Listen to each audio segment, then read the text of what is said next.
Manorama news, Kochi. ഇനി വിരലുകളെ വാദ്യോപകരണമാക്കിയ ഒരു യുവാവിനെ പരിചയപ്പെടാം. പത്തനംതിട്ട വള്ളിക്കോട് സ്വദേശി ശ്യാം എം വള്ളിക്കോട്.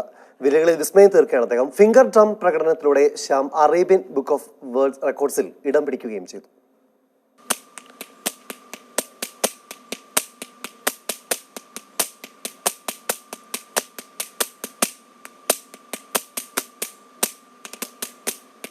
നാദം തീർക്കാൻ ശ്യാമിന് വാദ്യോപകരണങ്ങൾ വേണ്ട, വിരലുകൾ മാത്രമാണ് ഉപകരണം.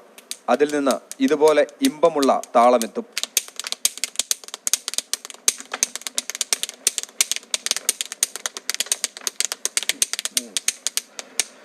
ആറാം ക്ലാസ് മുതൽ തുടങ്ങിയ വിനോദമാണിത്. കോളേജിലേക്ക് എത്തിയപ്പോൾ സംഗതി ഗൗരവമായെടുത്തു. ഇപ്പോൾ നിരവധി സ്റ്റേജ് പ്രോഗ്രാം ഉണ്ട്. കുട്ടിക്കാലം മുതലാണ് ഞാൻ തുടങ്ങി വെച്ചത്. ഏകദേശം ഒരു 6ാം ക്ലാസ് മുതൽ ഞാനിത് പരിശീലിച്ച് തുടങ്ങിയത്. മറ്റാരും ചെയ്യുന്നത് കണ്ട് അനുകരിക്കുന്നതോ മറ്റൊന്നുമല്ല.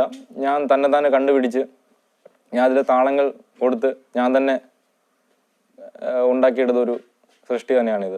ഈ പ്രകടനത്തിന് ശ്യാം തന്നെയാണ് ഫിംഗർ ഡ്രം എന്ന പേര് നൽകിയത്. അറേബ്യൻ ബുക്ക് ഓഫ് വേൾഡ് റെക്കോർഡിൽ ഇടം പിടിക്കുകയും ചെയ്തു. കേരള സർവകലാശാല ലൈബ്രറി സയൻസ് വിദ്യാർത്ഥി കൂടിയാണ് ശ്യാം.